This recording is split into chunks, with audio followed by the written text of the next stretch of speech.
அனைவருக்கும் வணக்கம். என் பேர் மதுரா ரங்கநாதன், மனித உரிமைகள் கல்வியல் பொதுச் செயலாளர், செங்கல்பட்டு மாவட்டத்தில் பேசுகிறேன். இப்போ ஸ்கூல் அடுத்த மாதம் திறக்க போகிறாங்கன்னு சொல்லி கேள்விப்பட்டிருக்கிறேன். அது தள்ளி போட்டிருப்பாங்க, அதுவும் தள்ளி போடுறாங்க. அது because of the situation, climate situation. இது இப்போ நிறைய பேர் என்ன பண்ணுறாங்கன்னாக்க, ஸ்கூல்ஸ் இந்த டைமில் ஸ்கூல்ஸ் அண்ட் காலேஜஸ் எல்லாம் அந்த டாய்லெட்ஸ் எல்லாம் கொஞ்சம் க்ளீன் பண்ணி வச்சா நல்லா இருக்கும். க்ளீன் பண்ணி வைக்கணும். இந்த ஓவர் டேங்க்லாம் இருக்கு இல்லையா, அதெல்லாம் பாசி பிடிச்சி போயிருக்கும். 2 மாதம் லீவ் விட்டுருப்பீங்க, அதாவது டஸ்ட்டு உள்ளே ஃபார்ம் ஆகிருக்கும், பாசி உள்ளே பிடிச்சிருக்கும். அது அந்த பாசி பிடிக்கிறது என்ன, அதே அந்த பசங்களுக்கு புழு பூச்சி எல்லாமே உருவாகிறதுக்கு சான்ஸ் இருக்குது. பள்ளி விழுந்திருக்கலாம், தவளையும் விழுந்திருக்கலாம், எட்டுக்கால் பூச்சியெல்லாம் நிறைய இருக்கும். இந்த மாதிரி ஒரு இன்சிடென்ட்ஸ் வரும்போது குழந்தைங்களுக்கு அது டாய்லெட்டை யூஸ் பண்ணிட்டு வாஷ் பண்ணும்போது அதனுடைய கிருமி யூரினரி இன்ஃபெக்ஷனுக்கு வரதுக்கு சான்ஸ் இருக்குது. அதனால் என்ன பண்ணுங்கள், இது வாட்டர் டேங்கை க்ளீன் பண்ணுங்கள். யூரினேஷன் போகிற வாட்டர் டேங்கை க்ளீன் பண்ணுங்கள். அதுக்கு அதே மாதிரி அந்த இடத்த சுற்றி, இந்த டாய்லெட்டு பாத்ரூம் சுற்றி நல்ல ஃபெனாயில் நல்ல அதுக்கேற்ற மாதிரி நல்ல மெடிசனாக வாங்கி பசங்களுக்கு இன்ஃபெக்ஷன் இல்லாதபடிக்கு, அதாவது நான் டாக்சிபிள் மெடிசன் அந்த மாதிரிலாம் இருக்குது. சில்ட்ரன்ஸ் எப்படி யூஸ் பண்ணுவாங்க அது மாதிரிக்கு. அதே மாதிரி அந்த ஸ்மெல்லு வெளியில் போகிறது மாதிரியே எக்ஸாஸ்ட் ஃபேன்ஸ் அந்த மாதிரிலாம் ப்ரொவைட் பண்ணுங்கள். இந்த மாதிரி ப்ரொவைட் பண்ணிங்கன்னா இவங்க ஸ்டூடெண்ட்ஸுங்க நல்லா இருப்பாங்க, ஹெல்த்தியாக இருப்பாங்க. அந்த டிசீஸ்ன்றது வர்றதுக்கு சான்ஸே இருக்காது. அதுக்கப்புறம் வாட்டர் டேங்க், இது ஓவர் ஹெட் வாட்டர் டேங்கு இருக்குது. அது தண்ணி குடிக்கிறவங்க இருக்காங்க. தண்ணி குடிக்கிற இடத்துல கூட பசங்களுக்கு இன்ஃபெக்ஷன் வரதுக்கு சான்ஸ் இருக்குது.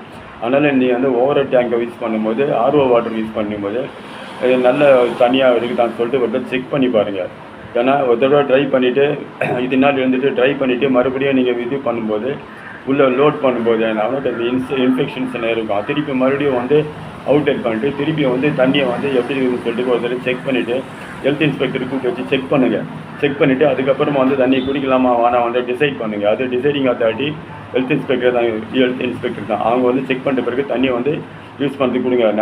நிறைய schools, colleges, private schools, government schools இருந்தாலும் யாரும் இதை ஃபாலோ பண்ணுறதில்லை. எங்ககிட்ட கம்ப்ளைண்ட், அதாவது ரிப்போர்ட்டு படி பசங்க எங்ககிட்ட சொல்லுதுங்க, இந்த மாதிரி ஸ்கூல்ஸில் இந்த மாதிரி தண்ணி குடிக்க மாட்டேன், தண்ணி குடிக்க விட மாட்டேன்றாங்க, யூரின் போகிறதுக்கு கூட அவங்களுக்கு அனுப்ப மாட்டேன்றாங்க.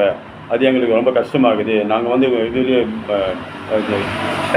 ட்ரெஸ்லேயே நாங்கள் யூரின் போகிற நிலைமையாக இருக்குது, அர்ஜென்ட்டான கூட விட மாட்டேன்றாங்க அப்படின்ற ஒரு நிறைய கம்ப்ளைண்ட் வருது. அந்த மாதிரி நீங்கள் கம்ப்ளைண்ட் நீங்கள் பண்ணாதீங்க.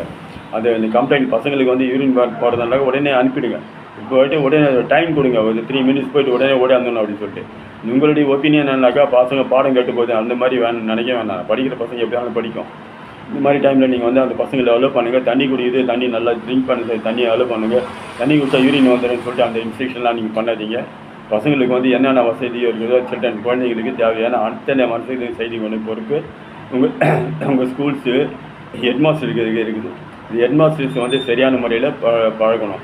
அதுக்கப்புறம் எந்த பசங்க கம்ப்ளைண்ட் கொடுக்குது அப்படின்னு சொல்லிட்டு பார்த்து அந்த பசங்களை மார்க் பண்ணுறது, டிகிரேட் பண்ணுறது, இந்த மாதிரிலாம் பண்ணிங்கன்னாக்கா, நாங்கள் நேரடியாக உங்கள் சைட்டை இன்ஸ்பெக்ஷன் பண்ணி உங்கள் காலேஜோ உங்கள் ஸ்கூலையோ எதையோ நேரடியாக கவர்மெண்ட் ஸ்கூல்லையாலும் சரி, ப்ரைவேட் ஸ்கூல்லையாலும் சரி, நேரடியாக எங்களுக்கு கம்ப்ளைண்ட் வந்ததுனாக்கா நேரடியாக 2J செக்ஷன் 2J படி நாங்கள் இன்ஸ்பெக்ஷன் பண்ணிவிட்டு அதுக்கப்புறமா துறை ரீதியான நடவடிக்கை எடுப்போன்றது இந்த இதில் நான் சொல்லி வைக்கிறேன். அதனால் தயவுசெய்து அந்த ரிஸ்கெல்லாம் எடுத்துக்காமல் நீங்கள் இந்த குழந்தைங்களுக்கு தேவையான, அதாவது நீங்கள் வருஷத்துக்கு 40,000, 50,000, 70,000 $70,000 வாங்குறீங்க. அது ஒரு பக்கம் இருக்கட்டும். அதான் வாங்குறது எதுக்காகனாக்கா, இந்த இன்ஃப்ராஸ்ட்ரக்சர்ஸ் அதனுடைய தேவைகளுக்கெல்லாம் என்னென்ன பூர்த்தி பண்ணணும், என்னென்ன பண்ணணும் அப்படின்னு குழந்தைங்களுக்கு தேவையான அனைத்து வேலையும் அனைத்து வசதியும் செய்து கொடுக்கணுன்றது தான். பாஸ் பண்ணுறது ஃபெயில் ஆகுறது அது நெக்ஸ்ட் சப்ஜெக்ட்டு. ஃபஸ்ட்டு ஹெல்த்து நல்லா இருந்தால் பசங்க நல்லா இருக்கும். அந்த மோட்டிவேஷன் நீங்கள் பண்ணணும். இதை மாதிரி நீங்கள் தயவுசெய்து அந்த மாதிரி எதுவும் நீங்கள் கம்ப்ளைண்ட் வராதபடிக்கு நீங்கள் உங்கள் ஸ்கூல்ஸு, காலேஜு, ப்ரைவேட் ஸ்கூலாக இருந்தாலும் சரி, இந்த உதவி செய்யும் அரசு உதவி செய்யும் கல்லூரியாக இருந்தாலும் சரி, ஸ்கூலாக இருந்தாலும் சரி, எந்த ஸ்கூலாக இருந்தாலும் நீங்கள் அதை நல்லபடியாக வச்சுக்கணுன்னு தான் இந்த வீடியோ உங்களுக்கு போடுறேன். இந்த வீடியோ இந்த ஸ்டூடெண்ட்ஸு உங்கள் ஸ்டூடெண்ட்ஸுக்கோ இல்லை உங்கள் பேரண்ட்ஸுக்கோ அனுப்பினீங்கன்னாக்கா, உங்கள் பேரண்ட்ஸ் உங்கள் கிளாஸ் டீச்சருக்கும் அத்தனை பேருக்கும் உங்களுக்கு போய் சேரும்.